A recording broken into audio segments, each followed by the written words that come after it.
Have you ever wondered what if the Naruto you watched was not the real Naruto?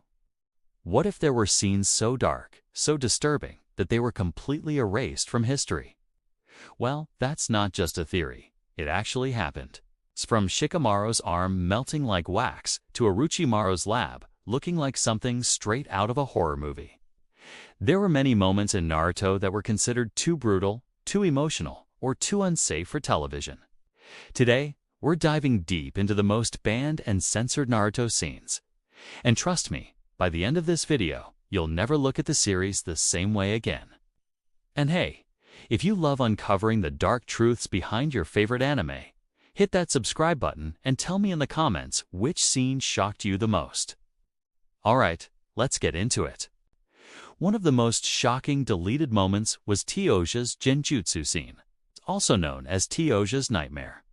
In the manga, when Tayuya traps Shikamaru, his arm begins to melt, flesh dissolving, bones cracking through skin. It was pure nightmare fuel, a psychological horror that perfectly captured the terror of her illusion. But when it was animated, all of that was erased.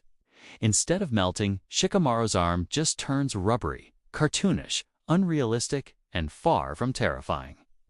That single censorship completely changed the tone of the scene, making Tayuya look less powerful and Shikamaru's escape less impressive.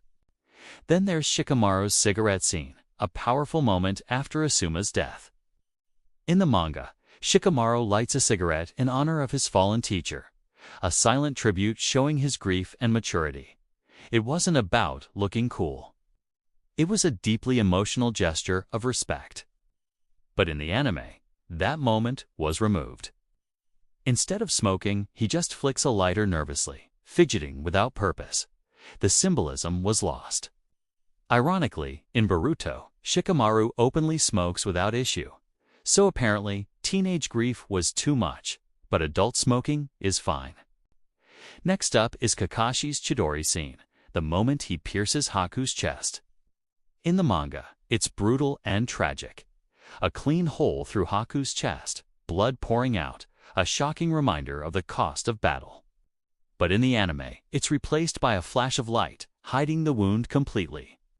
The censorship softened the moment so much that the emotional punch nearly vanished. Instead of pain and tragedy, all we get is a blur of motion and light. Tsunade's flashback is another moment that lost its raw emotion to censorship. In the manga, when she tries to heal her lover Dan, blood bursts from his wounds again and again as she fails to save him. She's drenched in blood, traumatized and broken, and it explains her fear of blood perfectly. But in the anime, all the gore was removed. The scene became calm, quiet, and almost sanitized. Without the blood, her phobia felt irrational, and the tragedy of her loss lost its edge. Now let's talk about Orochimaru's laboratory, one of the most terrifying scenes in the manga. When the third Hokage discovers it, it's a literal chamber of horrors: bodies, hanging, dismembered limbs, failed experiments. It was a visual representation of Orochimaru's madness and his disregard for life. But the anime version? Just a dark room with jars and shadows. All the fear, all the intensity, gone. They turned one of the darkest moments in Naruto into something you could show to children on a Saturday morning. One of the most emotional censored scenes was Zabuza's final battle. In the manga, when he kills Gato, he decapitates him in one swift motion, a powerful symbolic act of justice and rage. It's brutal, but it's also beautiful. In the anime, though, Gato is simply stabbed and falls off the bridge. The emotion remains, but that poetic brutality is gone. The censorship removed the full weight of Zabuza's redemption. Another significant change happened with Neji's cursed seal, which in the manga is a Buddhist manji symbol, representing peace and eternity. However, Western censorship mistook it for the Nazi swastika, so it was changed completely. While the intention was understandable, it erased an important layer of cultural and spiritual meaning that tied the Hyuga clans, oppression to their traditions rather than evil. Then there's Naruto's self-sacrifice scene against Kabuto. In the manga, Naruto blocks an attack by letting a kunai stab straight through his hand. It's a shocking moment that shows his willingness to suffer for others. But in the anime, they replaced it with him catching the kunai between his fingers, making it look almost playful. A scene meant to showcase raw heroism and pain became a cheap action stunt. Shino vs. Haku is another moment lost to censorship. In the manga, Shino's insects explode Zaku's arms from the inside, a horrifying but powerful visual that reminds you just how dangerous Shino can be. In the anime, it's reduced to internal injuries. No blood, no gore, no consequence.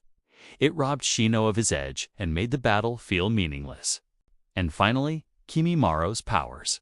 In the manga, his bones tear through his skin, leaving trails of blood. It's painful, disturbing, and tragic. His strength literally destroys him. But the anime made it clean and painless. No blood, no suffering, no emotion. Kimimaro became just another cool fighter, and his heartbreaking struggle was erased. And that's the Naruto they didn't want you to see, the darker, more emotional and brutally honest version hidden under layers of TV censorship.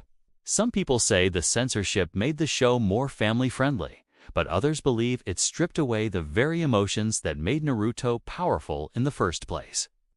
So, what do you think? Should Naruto have kept its original rawness, or was censorship necessary to protect younger audiences? Let me know your thoughts in the comments below. And if you want more deep dives into the unseen and forgotten sides of anime, make sure to subscribe to the channel. Next time, we're exploring the darkest lost episode in Naruto history, and you won't believe what was actually cut.